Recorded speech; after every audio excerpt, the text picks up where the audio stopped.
ప్రభునందు మిక్కిలి ప్రియమైన దేవుని బిడ్డలారా, జాగ్రత్తగా ఈ మాటలు మనము ధ్యానం చేస్తే, మీరు శ్రమపడినను మీరు బెదరకండి, కలవరపడకండి, మీకు అది ధన్యతే, మీకు అది మంచిదే, లాభమే, అదృష్టమే అన్నట్లు మాట్లాడారు. ఈ మాట ఎవరైనా చెప్తే బాగుంటుంది, కానీ అనుభవించేవాడికి తెలుసుద్దా బాధ అనిపిస్తుంది మనకి.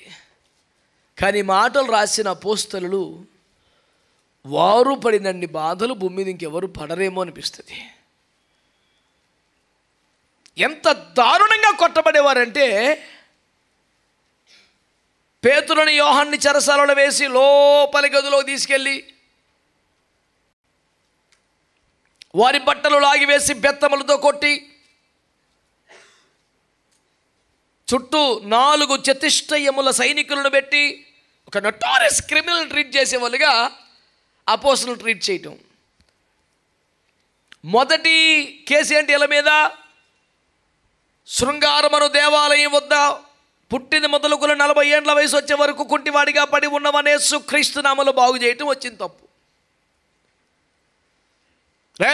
ఈ నామమును గట్టి మాట్లాడకూడదు, పని చేయకూడదు, ప్రార్థన కూడా చేయకూడదు, లేకపోతే జైల్లో పడేస్తామంటే ప్రార్థన చేసుకుంటూ తప్పండి. ఎవడు ఎలా మాట్లాడుతున్నాను అనుకున్నాను, మామూలుగానే ప్రార్థన చేశారు. చెత్తకు కూడా తీసుకెళ్ళి అందులో పడేశారు. జైల్లో పెట్టి వదిలి కబడ్డారు ఇంకొకసారి కానీ ఇలా ప్రార్థనలు చేసినట్టు తెలిసిందో చంపి పారేస్తామని చెప్పి వదిలిపెడితే ఆ జైలు కాడే మొదలు పెట్టారంట. ఈ నామము నిమిత్తం అవమానపరచబట్టకు మాత్రమే కాదు, చనిపోటుకు అనే పాత్రలు మంచి బహుగా సంతోషపడి దేవుని మహింపరుస్తూ వచ్చారంట. వచ్చిన చోటల్లా సార్ ఏంటి సార్ ఈ దెబ్బలేంటి సార్, ఈ గొడవ ఏంటి సార్ అంటే, యేసయ్య రుజువైన దేవుడు, యేసయ్య పరిశుద్ధుడు, యేసయ్య మాట్లాడే దేవుడు, యేసయ్య చనిపోయి తిరిగి వచ్చిన వాడు, మళ్ళీ రాబోతున్నాడు. ఈ మాట చెప్తేనే కొట్టారని మళ్ళీ చెప్పేశాడు. ఇదే పని మీద ఉన్నారు. ఊరిని ఎందుకు కొడతారు, అసలు నువ్వేం చేసావంటే ఇదే చేశానని చెప్తున్నాడు. ఇంచుమించుగా ఏ ఊరు వెళ్తా ఊర్లో దెబ్బలు తిన్నారు, నిష్కారణంగా కొట్టబడ్డారు. పౌలయ్య గారిని అయితే బట్టలు విప్పి విపరీతంగా కొట్టి లోపల చెలసోలు వేసిన కారణం ఏంటంటే, ఒక దయ్యం పట్టిన అమ్మాయికి ప్రార్థన చేస్తే అమ్మాయిని దయ్యం వదిలి వెళ్ళిపోయిందంట. ఆ అమ్మాయికి దయ్యం పట్టితే ఆ దయ్యం వల్ల వీళ్ళు కొన్ని డబ్బులు వస్తున్నాయంట. మా లాభం పోయిందని నీకు వచ్చే ఆర్థిక ప్రయోజనం ముఖ్యమా, ఆడబిడ్డ జీవితం ముఖ్యమా? ఎంత దుర్మార్గం అండి. దయ్యముల నుండి, శాపము నుండి, బంధకాల నుండి మా బిడ్డకి విడుదల వచ్చిందని కాదు, మాకు వచ్చే డబ్బులు పోయి ఆ పిల్ల అట్టం పెట్టుకొని సంపాదిస్తున్నారు పాపిష్టి మంద. ఆ బిడ్డ దేనస్థితి చూసి జాలిపడ్డ దేవుడు, దయ్యమా పో అంటే పౌలయ్య గారి ప్రార్థన ద్వారా దయ్యం వెళ్ళిపోయింది. వీళ్ళకి డబ్బులు పోయినాయి. ఏ రకంగా ఒక ఆట బొమ్మగా మార్చి, వస్తువుగా మార్చి, సోది చెప్పించి ఏదో రకంగా డబ్బులు సంపాదించాలంటే ఇక దయ్యం ఉంటేనే పని. దయ్యం పోయిన వాళ్ళతో వాళ్ళు భక్తిగా ఉంటారు, కుదురుకుంటారు, చర్చలో ఉంటారు, ఈ పాపిచ్చి పనులు చేయరుగా. కొంతమందికి దయ్యం పడితే కొంతమందికి లాభమా? ఏంటి దరిద్రం అసలు. ఆ దయ్యం వాళ్ళని పీడిస్తోంది, వీళ్ళకి లాభాలు తెచ్చిపెడుతోంది. యేసయ్య ఫార్ములా ఏంటి? 2000 పందుల కన్నా ఒక యవనస్తుల జీవితం ముఖ్యం ఆయనకి. వీళ్ళకి వచ్చే లక్షలాది రూపాయల డబ్బు కన్నా ఒక ఆడబిడ్డ జీవితం ముఖ్యం ఆయనకి. వాళ్ళ అభ్యంతరాల్ని ఖాతరు చేయలేదు. వాళ్ళందరూ మా ఊరు వదిలిపెట్టి వెళ్తావా లేదని గొడవపెట్టారు నేసుబాబు దగ్గరికి వచ్చి. ఏ అంటే పందులు పోయినాయి అని ఫీలింగ్.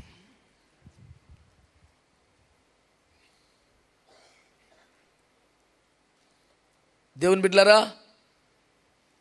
క్రూరమైన సమాజం యొక్క దుష్ట పన్నాగాలు, కుట్రలు, పాపిష్టి నియమాలు మానవ జీవితాన్ని తెలియని రీతిగా చిత్రం చేసేస్తూ ఉంటే, పెద్ద మనుషుల ముసుగులో జీవితాలు కబలించేస్తుంటే, సమాజ కట్టుబాట్ల పేరు మీద జీవితాన్ని ఆహుతి చేస్తూ ఉంటే, ఆచారాల కన్నా, సాంప్రదాయాల కన్నా, మీ వ్యక్తిగత ప్రయోజనాల కన్నా, ఆర్థిక లాభాల కన్నా బిడ్డల జీవితానికి విడుదల ముఖ్యమని యేసు ప్రభువారు, ఆయన సేవకులు ఈ సేవ చేస్తున్నారు. దానికి ఎన్ని దెబ్బలు తిన్నారు, ఎన్ని కష్టాలు పడ్డారు, ఎంత అవమానాలు పడ్డారు. నేను ఎప్పుడు చెప్పే ఒక మాట, ఎన్ని దెబ్బలను తినొచ్చుగా నడి వీధిలో వస్త్రములు లాగివేయటం కన్నా అవమానం ఇంకేది లేదు. వాళ్ళు పురుషులైనా స్త్రీలైనా ఎంత సిగ్గు, ఎంత అవమానం, ఎంత బాధ. ఇంకో 4 దెబ్బలు తినొచ్చు, కానీ ఆ దుఃఖాన్ని ఎవడు భరించగలడు?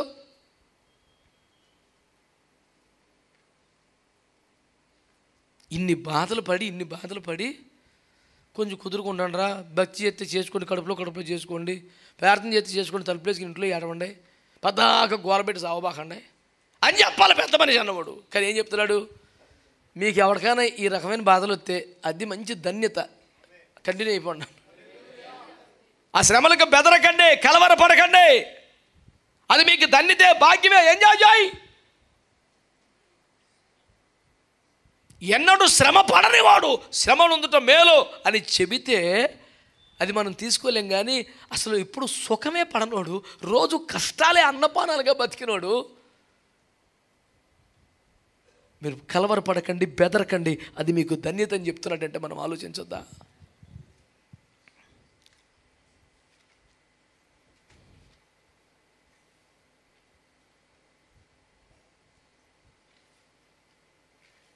ఈ రోజున దేవుని వాక్యాన్ని బట్టి జ్ఞాపకం చేస్తున్నాను. శ్రమ లాభం, మేలు, ప్రయోజనం, దీవెనకరం అని వాక్యం చెబుతుంది కదా. మరి మానవ జీవితంలో మనకి ఎన్నో కష్టాలు, బాధలు వస్తున్నాయి. నా మొదటి మాట, ప్రతి శ్రమ లాభమేనా?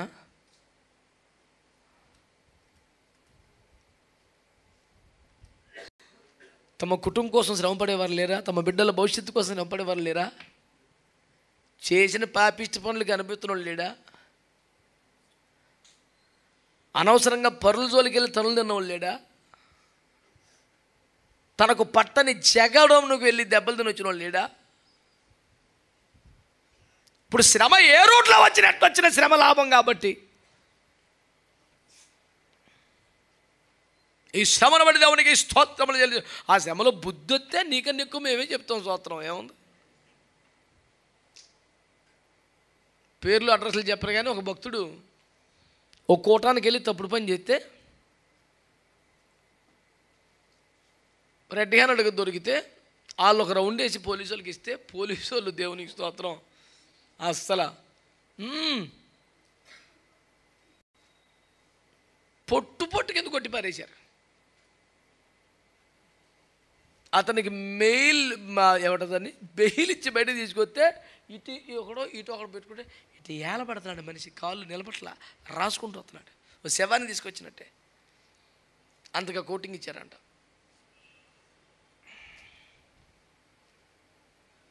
హాస్పిటల్లో పెట్టి ట్రీట్మెంట్ ఇచ్చాక మళ్ళీ తీసుకెళ్ళారంట జైలుకి, లాకప్లో పెట్టేశారంట.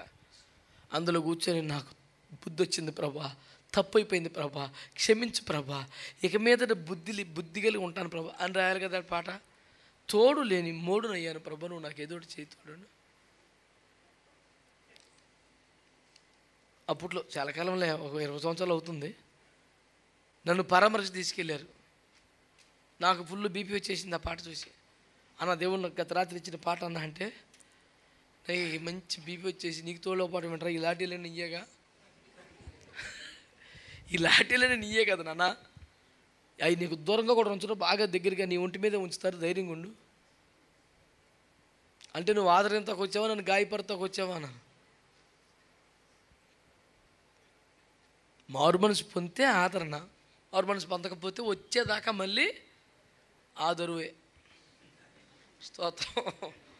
పనికి మాలి బతుకు, పనికి మాలి పనులు చేసే పనులు ఏంట్రా నువ్వు వెళ్ళింది పాటలు పాడతాక, నువ్వు వెళ్ళింది వాయిద్యాలు వాయిస్తాక, నువ్వు వెళ్ళి సువార్త చెప్తాక, చేసిన పని ఏంటి?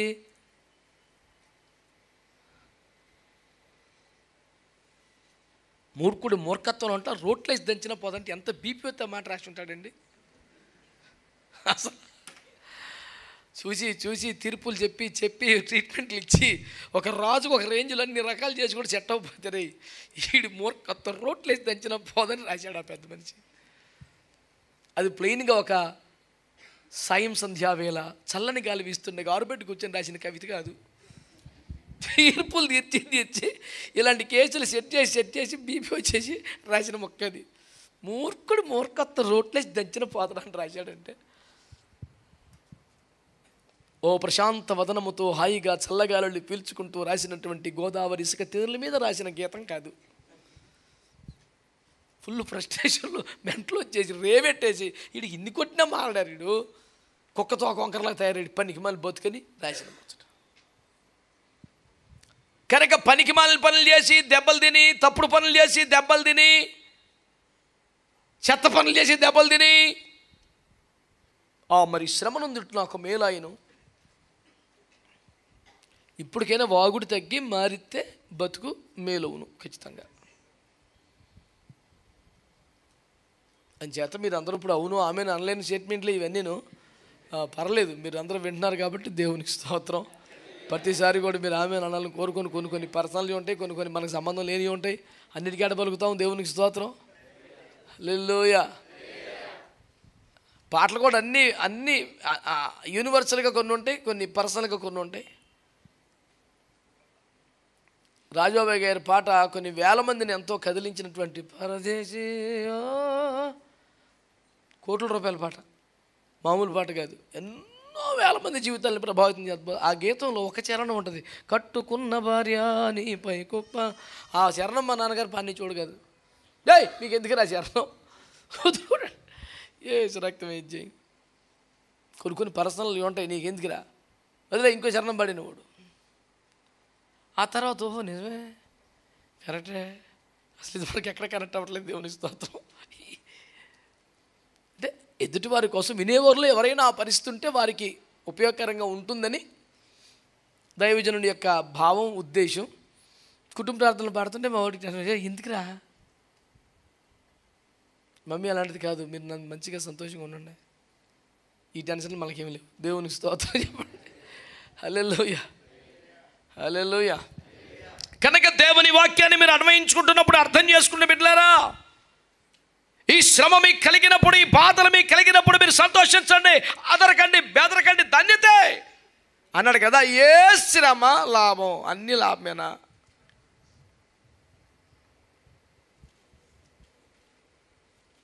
దెబ్బలు తగిలాక నువ్వు లైన్లోకి వస్తే ఏ శ్రమైనా మంచిదే. కానీ ఇక్కడ మాట్లాడుతుంది ఏమిటి, అక్కడ రాసిన మాట క్రీస్తు నిమిత్తం అనండి. చెప్పినా వాక్యం చదువు 14 వచ్చిన మళ్ళీ.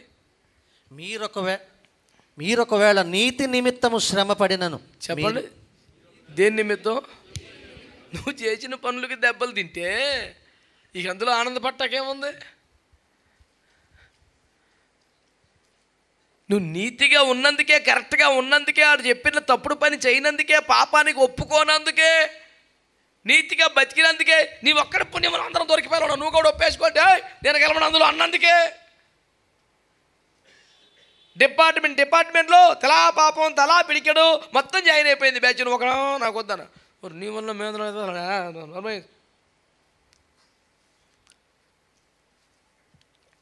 మేము ఈ ప్రాంతానికి సేవకు వచ్చిన కొత్తలో దేశపాత్ర పనులు అద్దుకున్నప్పుడు క్రాప్ చేయించుకోవటానికి సెలవునికి వెళితే, అప్పుడు ఇంకా మనం కొత్త, మన సాక్ష్యం ఇంకా అందరికీ తెలియదు కదండి. అప్పటికే ఓటకు దేవునికి స్తోత్రం ఇక్కడ మార్చేసుకున్నాగా. ఆ మంగళ షాపులో కూర్చొని ఉన్నప్పుడు, క్రాప్ కూర్చొని ఉన్నప్పుడు, ఈ పంపకాల బ్యాచ్ దుష్ట దుర్మార్గ నీచ కృష్ణ ఓట్లు కొనుక్కునే ఎవరు నడుస్తుంది. మనకి ఎందుకు వచ్చింది బాబు, అలా కూర్చున్నాం. సార్ మీకు ఇక్కడ ఓటు ఉందా అన్నాడు ఒకడు వచ్చి. ఉందండి. ఎంత పొడుగు సీసా తీశాడు బయటికి. కయ్యి మనొక్క అరుపు అరితే వేసి రక్తం ఏం చేయం, దెబ్బకి తులిపడి ఏమనుకున్నాడు డ్యామ్ డోమ్ అని చెప్పేసి ఈ కత్తిరెట్టు పోయిందో దూనెట్టు పోయిందో అద్భుతమైన ప్రసంగం కూడా చేసేసాను అక్కడే. చేస్తే అయ్యో సారీ సార్ మా తెలియకేద్దాం ఉరకండి సార్ ఉరకండి అని చెప్పాడు. పాపం ఇంత గొడవ చేస్తే ఆడికి సగం మారుమనిసి వచ్చాడు. మెల్లిగా సర్దుకుంటుంటే ఈ పక్కన వాడు వచ్చి పోనీ మీకు కొత్త తీసుకొని నాకు ఇచ్చాను సార్ అన్నాడు. అమ్మ సైతాను డైరెక్ట్గా నీ రూపంలో వచ్చేసి అక్కడ. ఈ కాలంలో సైతాన్ రూపం అంటే నువ్వేరా. నీకు నేను ఇంత దైవావేశంతో తీవ్రతో అని ఖండిస్తే పోను ఒత్తపోతే తీసుకుని నాకు ఇచ్చేయమన్నాడు. ఇలాంటి వాళ్ళు ఎందుకు చెప్పని ఈ స్టోరీ తెలుసా? డిపార్ట్మెంట్స్లో ఉంటారు. అందరికీ మరి మామూలుగా తీసుకోవాలి, నువ్వు తీసుకోకపోతే మాకు ఇచ్చాయి, నీకు వద్దపోతే తీసుకుని నాకు ఇచ్చాయి. వాళ్ళని తిట్టొద్దు, వాళ్ళని కొట్టొద్దు, కానీ ముట్టొద్దు. ఒక్కరు కూడా ఆమె అనలేదు. కలిసిపోయారంటారా బాబు అప్పుడని. ఈ సైలెన్స్ మండిపోను. ఎప్పుడెప్పుడు సైలెంట్ కూడా తెలుస్తలేదు మీకు. చాలా గౌరవంగా ఉన్నాం అనుకుంటున్నాను ఏంటి? చాలా ఆవేశంగా స్పందించాలి మీరు. తిట్టొద్దు, కొట్టొద్దు, కానీ ముట్టొద్దు, అసలు రాజీ పడొద్దు, కాంప్రమైజ్ అవ్వకూడదు. అసలు నీతి నిమిత్తమై హింసించబడే పరిస్థితి వచ్చిందా? అదరకండి, బెదరకండి, మీకు ధన్యత అన్నాడు. దేవునికి స్తోత్రం కలుగునగా. హల్లెలూయా. అదే అధ్యాయంలో దేవుని బిడ్డలారా 18వ వాక్యం చదవండి. దేవుని చిత్తం అలాగున్న ఎడల కీడు చేసి శ్రమపడుట కంటే మేలు చేసి శ్రమపడుటయే బహుమంచిది. నీతి నిమిత్తము శ్రమ అనండి. రెండోది మేలు చేసినందుకు వచ్చిన శ్రమ. అటు పెద్దగా వస్తున్నాడు, ఇంటికి అడుగుతున్నాడు. అవి మాకే బోల్డ్ బాధలు, నీకెక్కడ తెచ్చుకుంటారు, ఉండరా బాబు, ఎవడ బాధలు ఆడుకోనే, నువ్వు మా పేనం దీపాకు అని ఎప్పుడు కూడా పంపించేస్తున్నాడు. వచ్చేసి ఆడపిల్లగా నీకు బాబు కింద పడి దొల్లేసి ఏడిచేస్తున్నాడు. కనికరి వేసి ఇచ్చేసాం. అప్పటి నుంచి మొదలైన తగు. ఇప్పుడు ఆడికి ఎందుకు శక్తులు అయిపోయాం? మేలు చేసి ఆడింటింటికి తిరిగి మన గురించి వ్యతిరేకంగా చెప్తున్నాడు వాడు. వాళ్ళు ఎలాగా అని ఇన్ని చెప్తాకి అంత ఓపిక ఎలాగొచ్చిందంటే మనం ఇచ్చిన డబ్బులతో బిర్యానీ తిని చెప్తున్నాడు. వెళ్ళాడు ఓపి లేకుండా ఎలా పడిపోతుంటే మనం ఎత్తుకొచ్చి పెట్టాం కదా బిర్యానీ. ఆ బిర్యానీ బలముతో మనల్ని దూషిస్తున్నాడు కొంపకు తిరిగి.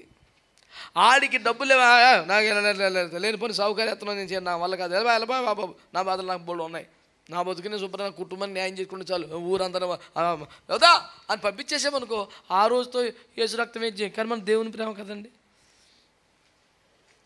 మేలు చేయటం నీకు చేతనైనప్పుడు ఆడు పొంద తగినవాడో లేదో మనకు తెలియదు కాబట్టి ఎవడు ఏడితాడికి ఇచ్చేసి ఇక చూడు. మరి పొంద తగిన వానికి ఏమైనా ఉంది కదన్నయ్య, పొంద తగిన వాడు కాదు నువ్వు డిసైడ్ చేస్తావు, తప్పదే. Don't judge the book by the cover. ఇచ్చాయి. పోయింది డబ్బు కాదు, మనశ్శాంతి, సంతోషం, నెమ్మది అన్నీ పోయి, ఆరోగ్యం కూడా పోయి. ఆ రోజు నుంచి ఆడు చర్చికి రాడు, ఆ రోజు నుంచి ఫోన్ చేస్తే తీడు, ఆ రోజు నుంచి ఎక్కడ చూసినా మన మాటలే మాట్లాడతాడు. ఏంటి ఆపదలు డబ్బులు ఇచ్చాడనా, రూపాయి ఇచ్చి ప్రాణం తీసేస్తున్నాడు దొరమరని అని చెప్తాడు.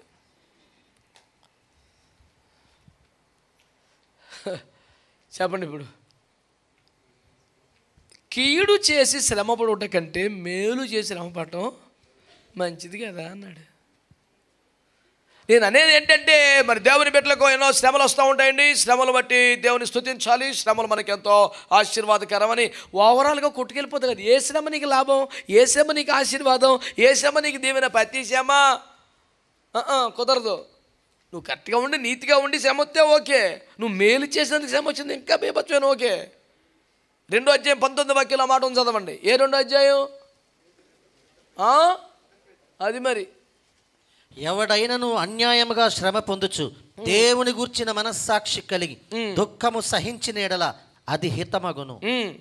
తప్పిదములకై దెబ్బలు తిరిగినప్పుడు మీరు సహించిన ఎడల మీకేమి ఘనము, మేలు చేసి బాధపడినప్పుడు మీరు సహించిన ఎడల అది దేవునికి హితమగును. ఇందుకు మీరు పిలువబడి, అసలు మనం పిలిపేదంటే దేవునికి స్తోత్రం కలుగును గాక. ఇప్పుడు మనం మేలు చేసాం, మేలు చేసినందుకు మనకి రివర్సల్ ఏమొచ్చింది, ఈడొచ్చింది. అప్పుడు మనం ఏం చేయాలి? గోనె పట్ట కట్టుకొని బూడిద పోసుకొని ధనుర్గీతం ఒకటి రచించి శోక కీర్తన ఎలిగెత్తి పాడాలా? మీరు మేలు చేసి కీడు అనుభవించిన ఎడల అది దేవునికి హితమగును. ఇందుకు మీరు స్తోత్రం చెప్పరా? అమ్మయ్య, దేవుడికి నచ్చిన పని ఒకటి జరిగింది మనకని హ్యాపీగా ఉండాలంట. ఆ రోజున ఏదో మరి కూర తెచ్చుకొని, ఏంటో కూర ఏమో ఇది నాతో చెప్పింటారు మీరు. దేవుని స్తోత్రం. పిల్లలకి పెట్టి కడుపు తినండిరా. ఏంటి అడి ఇవాళ నీ బర్త్డే కాదు కదా, ఏమైంది అంటే మనకు పరలోకంలో 10 మార్కులు కలిసింది ఇవ్వాలా, తినా ఏసు రక్తమే ఇచ్చేయం. యాక్చువల్గా నిన్న షెడ్యూల్ ప్రకారం నిన్న చికెన్ తినాం, మళ్ళీ నెక్స్ట్ థర్స్డే దాకా లేదు కదా డాడీ, మధ్యలో సడన్గా వచ్చింది ఏంటంటే సడన్గా 10 మార్కులు వచ్చేసినాయి పరలోకంలో, మరి ఏం చేయమంటావు, తినా. అంటే లిటరల్గా మీద కూర మీద పడి బతకమన్న ఉద్దేశం కాదు, అంటే చెప్తున్నాను. అంటే మనం సంతోషించవలసిన కారణం అది, పిల్లలకి చెప్పాల్సిన పాయింట్ అది. అరే మరి కొన్ని డబ్బులు పోతే పోయి నీకు అనరా పరలోకంలో 10 మార్కులు పడ్డారా, కొంచెం దుఃఖపడ్డాం, గాయపడ్డాం, కానీ మనము సహించినందువలన ఓర్పు విషయమైన దేవుని వాక్యం గాయకున్నాం కనుక మనం రాబోతున్న శ్రమలో కాపాడబడబోతున్నాం. మన కిరీటం కాపాడబడబోతుంది, మన వ్యక్తిత్వం కాపాడబడబోతుంది. చెప్పపోతే పోయింది, కొంచెం దుఃఖపడ్డాం, 10 రూపాయలు పోతే పోయింది, కానీ మహిమ కొట్టేసి ఏమైనా కిరీటం వచ్చేసిందిరా అని మన బుడ్డోళ్ళకి చెప్పాలట. దేవునికి స్తోత్రం కలుగునుగా. హల్లెలూయా. కాబట్టి దేవుని బిడ్డలారా, మనం ఏ శ్రమ మనకి లాభమో, ఎలాంటి శ్రమ దేవుడు సంతోషించేది అవుతుందో ఒకసారి ఆలోచించండి. మీరు దేవుని సంధికి రాకుండా, ప్రార్థన రాకుండా, భక్తిగా లేకుండా, సాతానికి బార్ల తలుపులు తెచ్చి ఆడొచ్చి కొంపలో కూటం పెట్టి లేనిపోని కార్యాలయం చేస్తుంటే మరి శ్రమలో సంతోషించమని అవి శ్రమలు కాదురా, సాతాను కార్యాలు. నువ్వు ఇంటితో స్థుతితో దుర్గం కట్టుకోకుండా, యేసు రక్తం వేసుకోకుండా, దుష్టుని లోపల రానిచ్చాడు పనికి మళ్ళీ పనులు చేస్తుంటే మరి దేవుని చిత్తం అలాగున్నా మనం దేవుని చిత్తమా ప్రార్థన చేయకపోవటం, స్థుతుల ద్వారా ఒక దుర్గం కట్టుకోకపోవటం, యేసు రక్తం కంచేసుకో దేవుని చిత్తమా?